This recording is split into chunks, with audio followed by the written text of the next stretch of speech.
Welcome to Highly Sensitive, Happily Married, the podcast that teaches you to not only have an easier marriage as a sensitive woman, but to have one that feels more amazing by the day.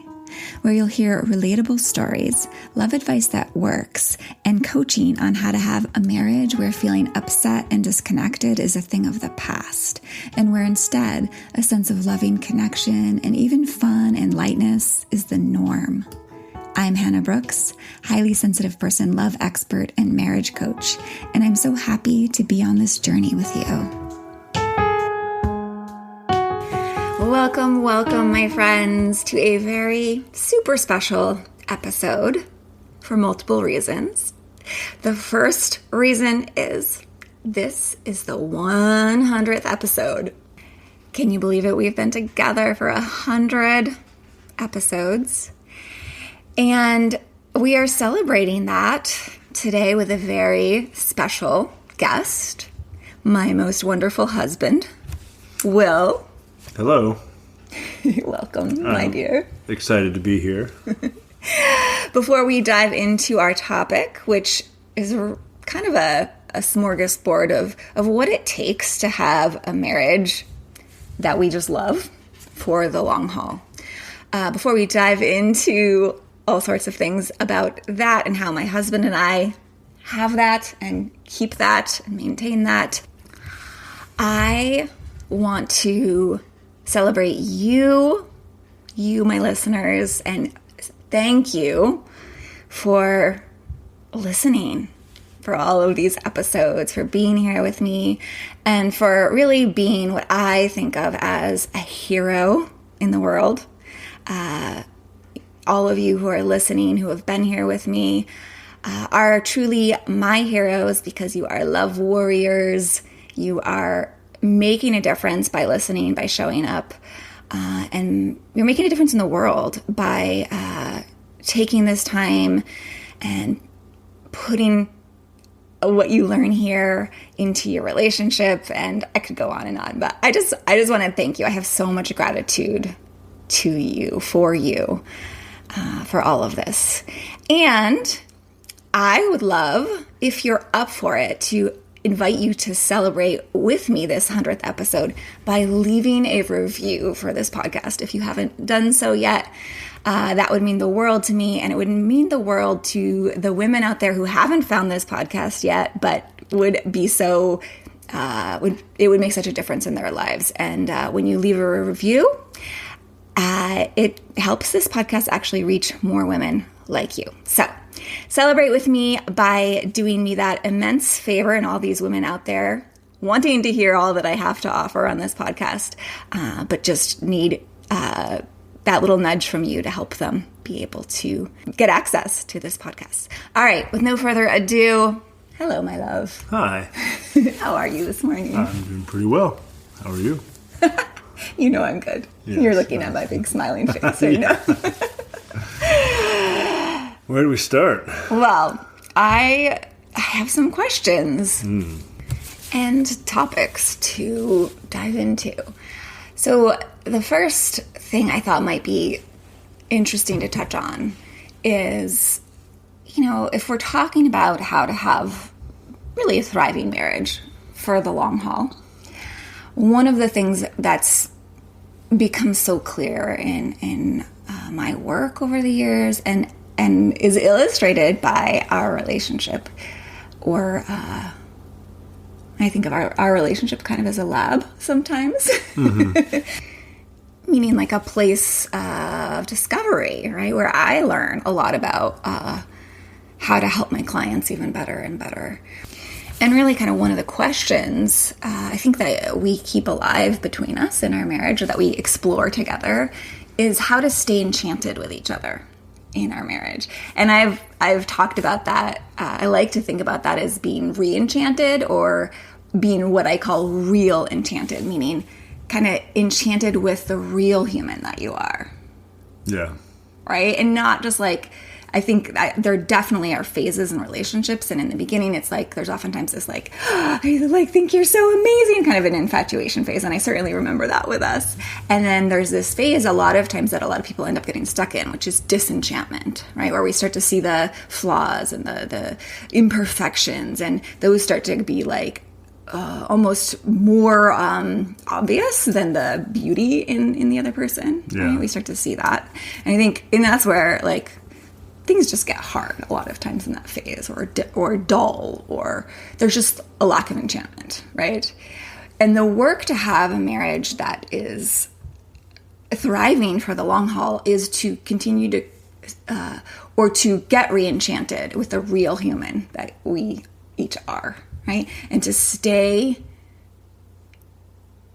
in that sense of I'm enchanted with this person. Does that make sense? Yeah. It's holding on to that sort of wonder and curiosity, not in a sort of, not as you mentioned, like the sort of earlier, infatuation, honeymoon phase, but in a more grounded, 10 years in, 20 years in, and wow, this person's amazing.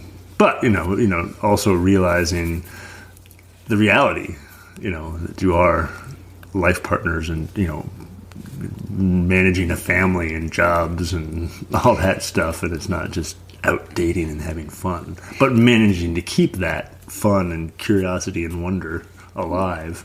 Yeah, like through the nitty gritty ruggedness of real human life, right? Yeah. The endurance event. Yeah. And so there's a lot, like I think the question maybe people would have is, well, how do you stay enchanted, or how do you get re-enchanted? And of course, that's so much of the work that I do in the world and I help people with. But one thing I wanted to dive into with you, my love, today is how like the hard things, right? Like that ruggedness that sometimes arises in our lives as humans and in relationship, how we can use those times to not fall apart more, to not become more disenchanted, but actually to become more enchanted, or right, and to cultivate a stronger, more deeper, more loving relationship. And I think one of the things that I see so often with my beautiful, amazing, sensitive clients is like something goes a little sideways in the relationship, like there's some big conflict or a disagreement, or even just like lots of little more pokey moments, right? Like not so great moments. And their experience is, oh no, something's going terribly wrong. This isn't okay. Like we're falling apart. Maybe not quite that extreme, but it can be that extreme.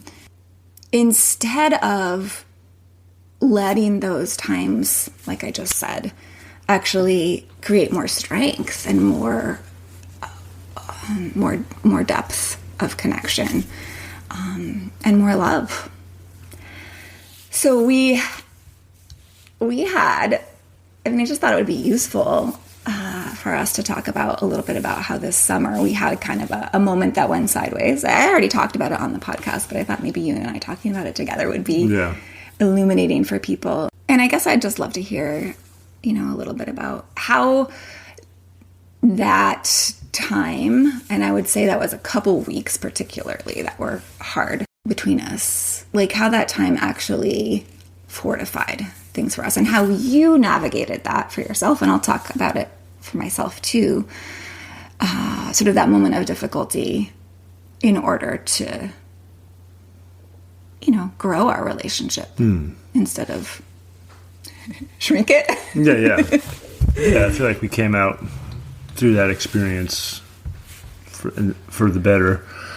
It was challenging, but I think, as is the case with most challenging circumstances, it makes you stronger. You get able to see your reality more clear.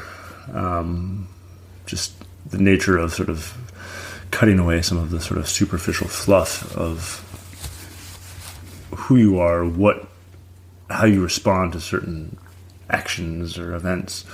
And so through that, I was able to see myself more clearly. I was able to see you more clearly, and therefore come to a better understanding of where we were and what our needs were individually, collectively. And, yeah.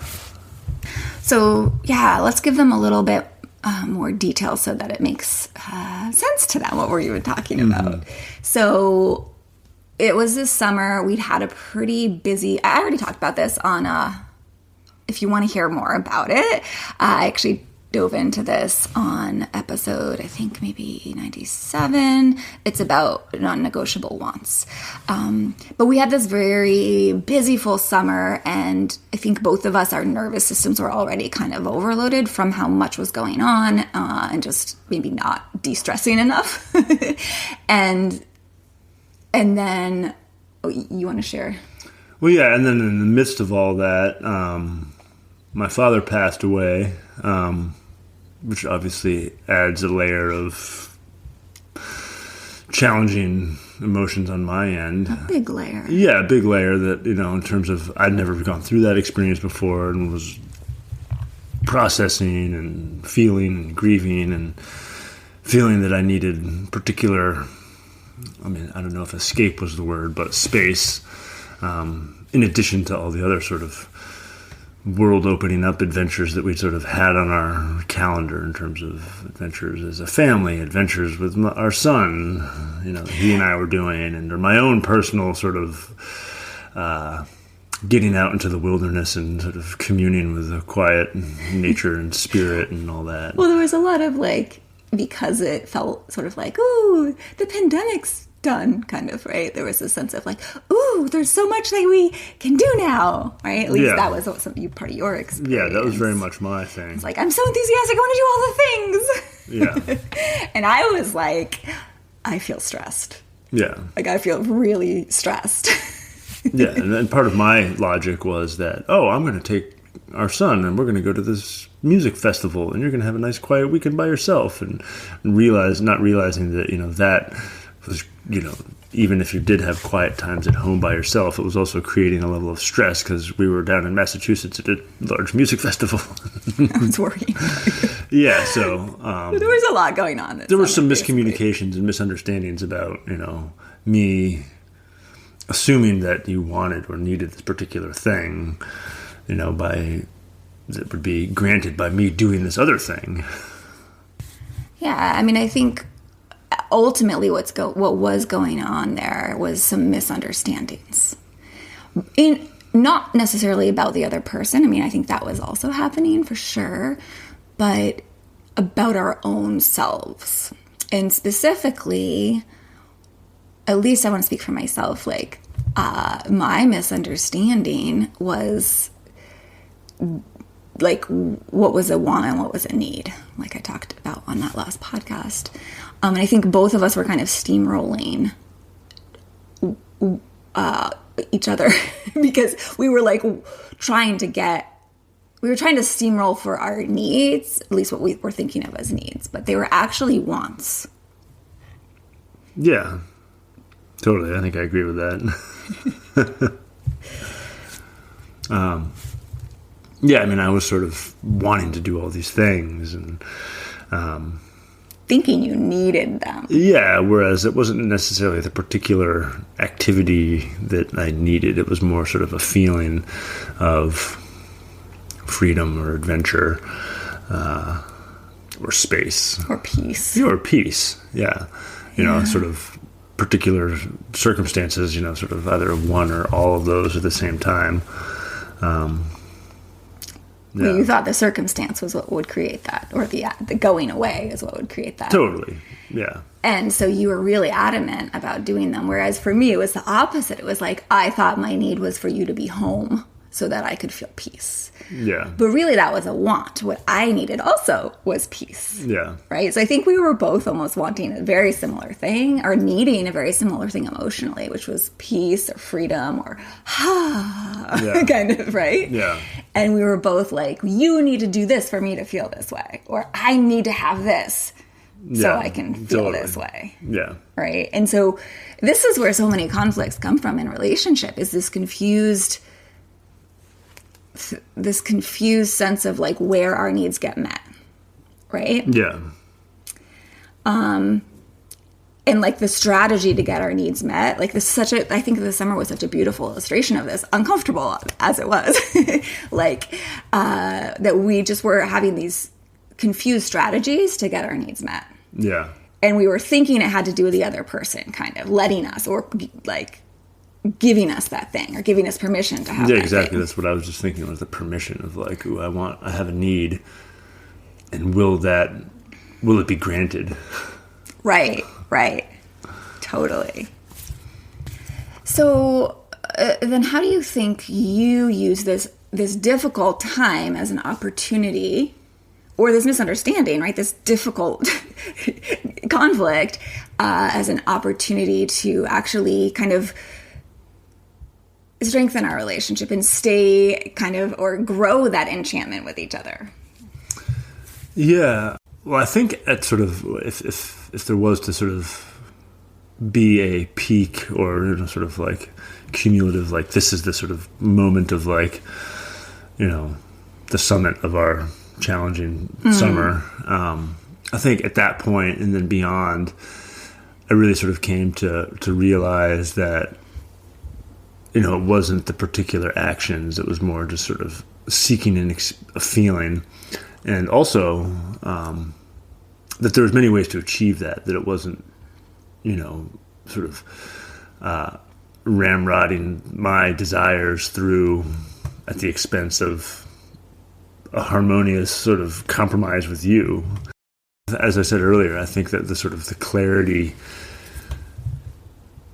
of my experience and understanding your experience sort of comes to sort of a fountainhead at that sort of like moment of like most intensity that, I think at a low level simmer, is not as evident, but when it sort of gets to that like, moment, at least for myself, I had kind of an aha moment in understanding you, and, also understanding where I was coming from and what I needed and what I wanted. Okay, so to make this a little bit more simple, what I'm hearing is sometimes when I'm talking to my clients, I talk about like the signal. So there was a strong enough discomfort happening that it was the signal for you to start looking at what's going on for you more deeply. Yeah, for sure. And I think that's so important. What I would call that is you stepped into some more self-awareness, or sensitive awareness, as I call it, and took some more responsibility. Meaning we're like, okay, what's going on in me here? What's going on here? Yeah. What am I doing? What am I thinking? Where am I getting confused? Right? What do I really want? Like, it's just like, let's shine this flashlight on myself and what's really going on in here. And what do I really, like, what's the essence of what I really need? Right? So I know that that's absolutely what happened for me too, or what I chose to do. Right? And I think this is where a lot of people, miss the opportunity, and just stay in make it prolonged hard times and stay disenchanted. Does this make sense? Yeah, or just digging their heels more. Yes, exactly. Totally. And that's like the conflict. It just prolongs the conflict, and it makes things get worse and worse. So what we both did in this time was kind of like pause and be like, okay, what's really going on here for me? And where can I take responsibility for myself and to show up as who I want to show up as? Yeah. Right? It's like, I don't want to be the person who's like, you need to stay home because I'm like, you need to do this for me so I can feel this way. Yeah. Right? Like, that's what I realized. After I had fallen into that for a little while. Yeah. Right? When I was able to pull back. And for me, that actually took doing some nervous system practices first. Right? And then I was able to be like, okay, I've just been really overwhelmed. Now what I see is like, I need to take responsibility for my stress levels. Like, because what I need is peace. Mm-hmm. Right? So I don't need my husband. I don't need you to create that for me. Like, my job is to create that for myself. Yeah. Right? And I think that was that felt so much better when I saw that, because then I was able to actually create that for myself, right? Instead of putting it on you, which ultimately didn't feel good to me. Like, I felt it while I was doing it. I was like, this doesn't feel in integrity with my values, right? This doesn't feel like who I really want to be. Yeah, because you obviously want to support me, and I want to support you. And, yeah. And I know that was also a very similar thing as what you did as well. Doing a 180, or I call it, or a pivot, right? Where you're like, okay, instead of being like, she's taking my freedom from me, right? Like, okay. Which is easy to fall into that mindset. Totally. It's so easy to get trapped in that as humans with human brains. Well, yeah, especially in a situation where, we have, there's 5 of us in our family, and I have this selfish desire, want, need to be like, I'm going to go do this thing. Yeah. It's like, it's more like, you're not taking away from me. I'm taking away from you all. And you're taking away from yourself. Yeah. So let's simplify this and boil it down a little. I think ultimately what was clarified, or what we were both reminded of, and you tell me why I'm wrong, was that it's our own jobs to fulfill our own emotional needs. And that as we fulfill those emotional needs for ourselves, we're able to, what would you say? If you're able to sort of fulfill and satisfy your own emotional needs, then you're able to show up for the relationship in a much better way. Totally. I think that was such a beautiful lesson. And again, maybe we had to learn this lesson in other ways in the past, but this was such a deep one for both of us. I would say, for me at least, I can't speak for totally. you. And I think the challenge, at least that I personally experienced, is fulfilling those needs in a way. And there's a myriad of ways to do that. Mm-hmm. It doesn't take grand adventures, as much as those are fun and helpful and good. But just kind of daily and weekly and monthly sort of fulfillment. Ideally, not at the expense of other people's needs or wants and whatnot. And so, I think that was one of the things that we experienced, was that, I was going away, like, physically. And, thinking that, like, obviously this was going to fulfill something for me. And, just being sort of oblivious to the fact of how it was affecting you. Mm-hmm. Yeah. So for us, this was really, a deepening lesson on wants and needs, and meeting our own emotional needs, and discerning those from wants, and considering each other, right? Of course.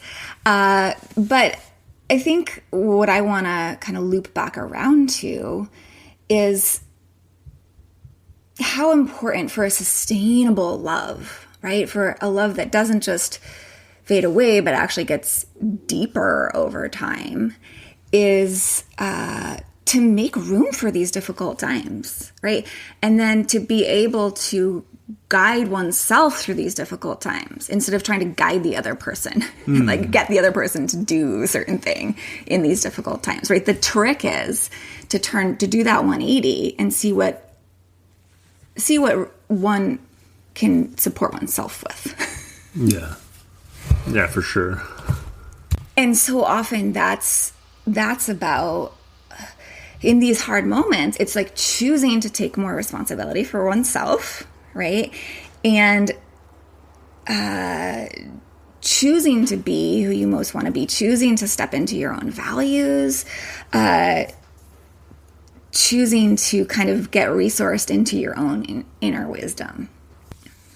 Well, yeah, I think what you were just saying about that inner wisdom is that, one of the things that I feel differentiates, say, like a need from a want, is like a need really does cultivate that inner wisdom more so. Wants are capable of it, but, if you're fulfilling your needs, you're going to become ultimately a much more like holistic and present and just real person. Whereas obviously there's certain things like wants and whatnot that are, can be nice, but can also be detrimental, that can take away from that. So, a true need versus just a want, if you're fulfilling your needs, no matter what, it's going to be good for you and your relationship. It's so true. And like when I say like tapping into that wisdom, like the way we're able to do that is by really, again, doing that 180 and noticing, in this situation, like, what is it that I most need to feel? And then guiding yourself there. And there's so many ways to guide yourself to that feeling state. Sometimes it's working with your nervous system. Sometimes it's guiding your thinking and shifting your perspective, right? And this is why coaching is so amazing, because it helps you do all of this, right? But it's from that place when you recognize, well, this is what I need, and you help support yourself to get there, to that emotion. And if any of you are listening and you don't understand the difference between a want and a need, go back and listen to episode, I can't remember, it's like 96 or something, wants versus needs. It's like so important to understand this for your relationship to be amazing. But once we're recognizing that need and supporting ourselves to get there, that's when we start to easily be able to tap into that wisdom. And that in and of itself is wise. Yeah, there's an innate inner truth. Well, when you're guiding yourself there, that is your wisdom at work. So we're kind of giggling over here about how this has become quite the philosophical conversation. It doesn't take much for me to go there. So, yeah, we're having fun getting a little philosophical here. Hopefully it's tangible enough for you all. But yeah, I think ultimately one of the main points here is meet your own needs. Don't force your partner to meet your needs. That's actually a want, if you're right. So go back, listen to that episode. But really, like, how we respond to these difficult moments, who we become, how we show up for ourselves ultimately determines whether this difficulty is going to take away from our relationship or ultimately help it grow. Yeah, for sure. That's so true. Yeah. And like, it's like, I don't think I'd choose that this summer went away. Like, I think if I could skip that, if I could rewind time and go back and do it over, I don't think I would, because I don't know. I think you and I both evolved from that so much, and it's pointed to some of where our work to get even, to have even better relationship is. Yeah, right? For sure. And we're on the path. Yeah. So growing through difficulty and taking that difficulty as an opportunity is an essential strategy to have a marriage that thrives for the long term. What else? What else do you think for us, like from our relationship? What are some other ways that we grow our relationship over time and our connection over time? Well, I think there's a lot of that sort of like conscious appreciation that we work on. Almost like you said earlier, it's easy for people to sort of get wrapped up in the sort of nitpicky, sort of not negative, but just the sort of neutral things, just like the sort of stereotypical, like, oh, it doesn't put the top back on the toothpaste or whatnot, and it's like, even if there's only like, say, 10% of your experience with your partner is of those types of things, it's easy to lose track of the sort of the bigger, the more valuable and the amazing stuff. And, I think that's where sort of constantly and intentionally, not constantly, but like at least consciously and intentionally, vocalizing appreciations and all that sort of aspects, to really sort of keep that fire of all the goodness alive. Yeah. And that's such intentional work. I think a lot of times what people think is, that we should just feel this way about each other. We should just, like, it should be natural to, like, feel great about our partner, and, like, if not, something's wrong, right? But actually that's not really how it works, because of having a human brain. So, like, right, the human brain has this tendency to, like, slide into seeing what's wrong and missing. It's just innate to the human brain. And so the work to stay enchanted and to become more enchanted in a relationship with the real human that we each are is actually to consciously spend time not just saying nice things about each other to each other. But doing nice things, too. No, but before all of that, we have to spend time in our own brain seeing positively, right? Yeah. Seeing, like, I spend a lot of time on purpose thinking about things I like and love about you. You might not know that that's happening, but that's like, I choose that on purpose. Like, seeing things I'm fond of in you. Like, I consciously choose to take time regularly to do that. Yeah. And that allows me to, like, much more naturally say those things to you. Yeah, for sure. I mean, I think that goes along. I mean, love is a verb. It's something you do and that you practice at. You know, it's funny how people will, like, you know, go to the gym and plan a workout so they can get better at running or something. But, you know, it's like going to the love gym. You know, it's like you're planning your workout by thinking about the things that you appreciate about me. Yes. And then sharing that with me at certain times.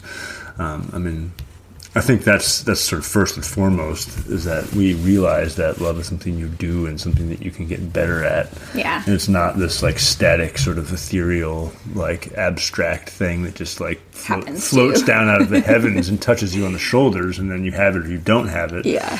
It's what you do. It's like you have to practice and you have to strengthen those. I mean, yeah, I guess like it's, those muscles. it's, I was gonna say, it's the muscle, your brain, you know, the neural pathways of like it's not thinking exactly positively and, you know, always looking at your partner being like, ooh, hi, who's this lovely person next to me? Yes. Versus being like, you know, toothpaste cat. Mm-hmm. And in every moment, there's that opportunity, right? As soon as we step into sort of some awareness, we can be like, oh, I can choose this. Right? I joke about it as like seeing the cheese crumb in your mustache versus seeing the twinkle in your eyes. Right? Yes. Like every moment I can look at your face and I can be like, oh, look at that gross snack in his beard. I'm saving that for later. Or like, oh, wow, look at his beautiful twinkly, smiley eyes. Yeah. Right? Yeah, totally. You know, I think, you know, having talked with you, you know, obviously we have lots of conversations about this stuff, but, you know, like the human brain was evolved on a certain level of survival, like in the wilds, to like really focus in on the negativity, because the negativity is what's going to eat you. You know, I know you're not going to eat me by not putting the toothpaste cap back on. You know, I'm not going to die or become somebody's lunch, you know. And so it's like, you know, I would be curious in, like, you know, 200,000 years, like where the human brain will evolve in terms of like focusing on the positivity. Well, and it depends on what we do right now. Yeah, right? exactly. Like what humans do now with their brains will determine what the humans in 200,000 years do. So isn't that such a fun thought? Like now in your relationship, if you spend time choosing to see the beauty in your partner instead of the cheese in his mustache, right? Like, perhaps that's going to help evolve the human brain so that it's able to do that more easily. And it will definitely evolve your brain to be able to do that more easily. That's how brain science works, or that's how the brain works, right? Like, wherever we focus our attention, that grows. Yeah. And I think that's a key to our amazing marriage, where we love each other more and more, is because we consciously cultivate that. Totally. And I want to say, for anyone listening who's like, oh, Hannah's just lucky she's got this awesome husband who gets all this stuff and talks about this stuff. And I think we talked about this on the last podcast episode we did together. If you haven't heard that one, it's episode 25. You should definitely go back and check that out. We talk about sensitivity and all the good stuff. But, you know, it's not like he just landed in my lap like this. Yeah, sure. He's always been kind of a philosopher at heart and likes to talk. I'm very far from perfect, though. But, like, I've helped, I mean, maybe you want to say a word about this, but I've helped lead the way to you being able to talk about stuff like this or understand a lot of this. Yeah, for sure. I mean, obviously, on many levels, you know, before I met Hannah, I didn't even know that HSP was a thing.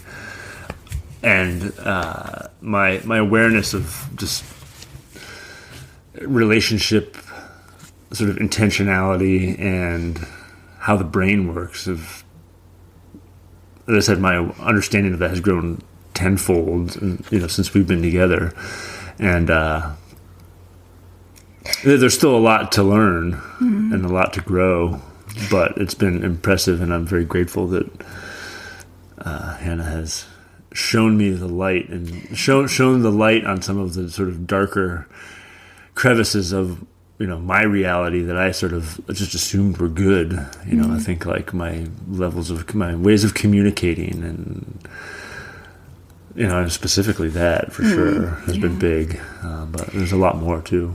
Yeah. And I think just the reason I wanted to say that is because, I'm always talking about how we as women have so much power to shift things in our relationships and in our marriages. And I mean, we really do. Like, if I had not attended to these things in our relationship and had not brought them up and shared a ton with my husband and made, like, consciously chosen to discuss certain things and, ask for certain things, our relationship wouldn't be what it is. And he wouldn't necessarily be able to discuss things in this way, right? So, not to say he didn't have any role in it, we always both do, but you can do the same in your relationship. That's really what I wanted to say. By you bringing this stuff into your relationship, by you taking charge of you and choosing to cultivate all this. Yeah, take the lead, and the rest will follow. So one more thing that it came up in a client session recently, and it just really reminded me. It was another one of the things that I think you and I are brilliant at in our relationship, that really helps keep that shininess to our relationship, like what we might call enchantment. One of my clients and I, it just came really forefront. I've always known this in our relationship was a strength.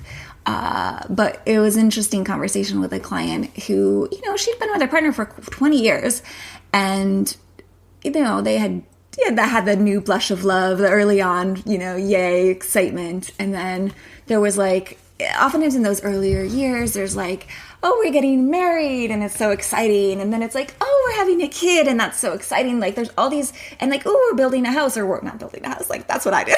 We're buying a house, or we're moving in together. Like, right? We're building this life together, right? And so often that brings this kind of shimmer and excitement to the relationship. But as we stay together for years, sometimes those plans, like they've already happened, right? And what I have found with some people is there's no more dreams that they're building together. Yeah. And so it was really fun working with this one client on this because that was one thing I was helping her realize and start doing more of is dreaming together, right? And so I think that's something you and I are brilliant at, is like dreaming. We don't just like, oh, yeah, this is it. Yeah. Right? It's like, wow. Yeah, you want to talk I would say it's it? probably a double-edged sword with me. Oh, it is a double-edged I might dream a little too much. Yep. I can definitely get behind that. If I shared all my ideas and dreams. But I think what you're saying, Hannah, is that it's, having sort of like a co-dream. It's not just like you have your dreams and I have my dreams, on like whatever it is, obviously I have my own individual, like, long distance bike packing adventure dreams. But as far as us together, obviously there's traveling dreams, and then there's, even sort of co-business ideas and just, and I think the key is to find the balance between like the dreams that we can actually act on. We sort of reverse engineer from a dream, with the end goal, and then, like, okay, the first action step of that is this, and then do it, which has gotten us to where we are now currently, sitting in our house, for instance. But yeah, I think that's super important. It's just having those shared dreams. Yeah, because it has you looking, I mean, it's so important to be in the present with each other, right? But it also is beautiful to like envision into the future. And, I think sometimes as individuals, as we age, as we grow, our interests shift and change. And that certainly happened in our marriage. But I think for most couples, there's always going to be places where there are parallel interests or dreams. And it's just kind of like finding that together, right? It's like exploring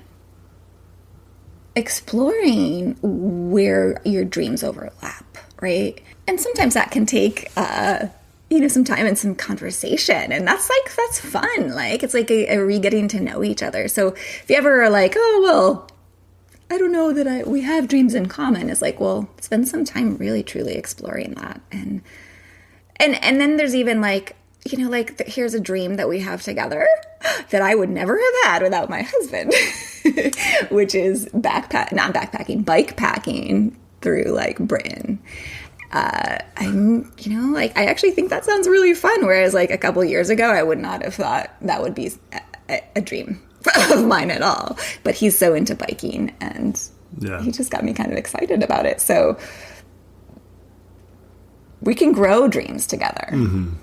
Yeah, for sure. As you said, we change, and I think that's one of the beauties of being in a relationship is like realizing that change is such a universal truth, that I'm changing, you're changing, and like that helps fuel that sort of like enchanted curiosity of like waking up every morning and being like, ooh, who are you today? Yeah, exactly. Like, what new adventure are you going to come up with that's going to really get me excited or whatnot, So, I mean, I think that shared dreaming is super important. And I love what you just said, sorry. That curiosity. It's like, instead of assuming you know everything there is to know about your partner, because I'm sorry, but you just don't, right? And you never will. And you never will. And they're going to keep evolving. And so being curious about who they are every day. Yeah. And who they can become and who they are becoming. Yeah. Yes. Well, we've touched on a bunch of different things. Someday we'll be back to touch on more, I'm sure. I look forward to it. It's always fun. Yeah. I hope, dear listener, that this has been helpful or just amusing for you. And I suppose my final words of wisdom are really like, you get to choose this. If you're like, oh, they sound like they have a sweet relationship, or like you're just a little inspired by any of this, or you're like, ooh, I want to have, a thriving marriage for the long haul, then just choose it, right? And back up that choice with dedication and re-choosing, choosing it over and over and over again. And if in your heart you want that and you've chosen that and you're just not sure how to continue to follow that up and make those choices towards, a vibrant love in every moment or in every day, if you find that difficult in any way, you want to be successful, like truly deeply successful at that, then I'm here for you. And I'd love to invite you to coach with me. There's no better gift to give yourself at this time of year. So reach out to me to coach one-on-one. And thank you, my love, for being here. It was great to be here. I look forward to the next one. Was that like episode 150 maybe? Maybe, yeah. We should do every 25. Yes, always looking forward to more time with you. And my friends, be oh so well.